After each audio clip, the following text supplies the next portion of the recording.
just like an apple falling from a tree or a pencil falling from your desk. But what about satellites?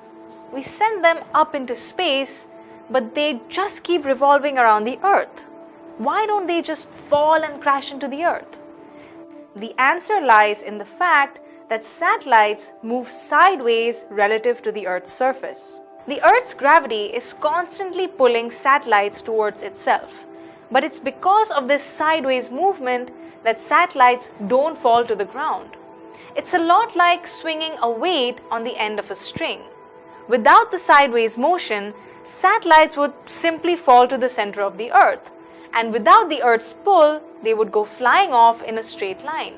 The same explanation can answer why the moon revolves around the Earth and the Earth revolves around the sun without any of them crashing into each other. So whatever goes up comes down and might not come down too. And the reason why both these things are possible is gravity.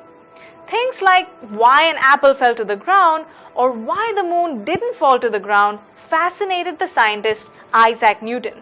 So he decided to study the previous works of Kepler and Galileo, built upon these ideas, and came up with a law for gravitation. His law states that every particle of matter attracts every other particle of matter in this universe. And he meant all particles. Newton also said that this force of attraction is proportional to the product of the masses of the particles. That is, heavier the bodies, more the force of attraction between them. If the distance between the particles is doubled, the force decreases by 4 times. If we put all of this into a proportionality, we get force proportional to product of the masses divided by the square of the distance between the centers of the two masses. Now, using proportionality isn't that convenient in maths. So instead, we turn proportionalities into equations.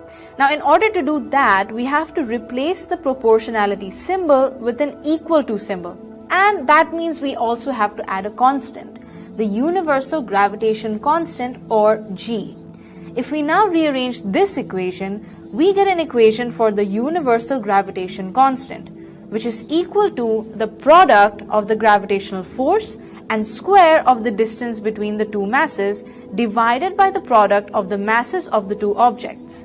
This equation also helps us get the SI unit for the universal gravitation constant.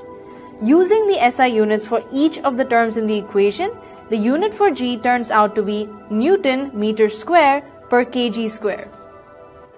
Although Newton gave this theory in the 17th century, it took 111 years to find the value of G. Finally, Henry Cavendish conducted a very complicated experiment with complicated formulas and found that G had a value of 6.67 times 10 to the power minus 11. Newton's gravity made a lot of things easy to explain, like tides. It's the moon's gravity that pulls the seawater and causes high tides on the side of the earth facing the moon, and low tides on the side facing away from it. Similarly, a lot of things can be explained using Newton's gravity, and that's exactly why we call it the universal law of gravitation.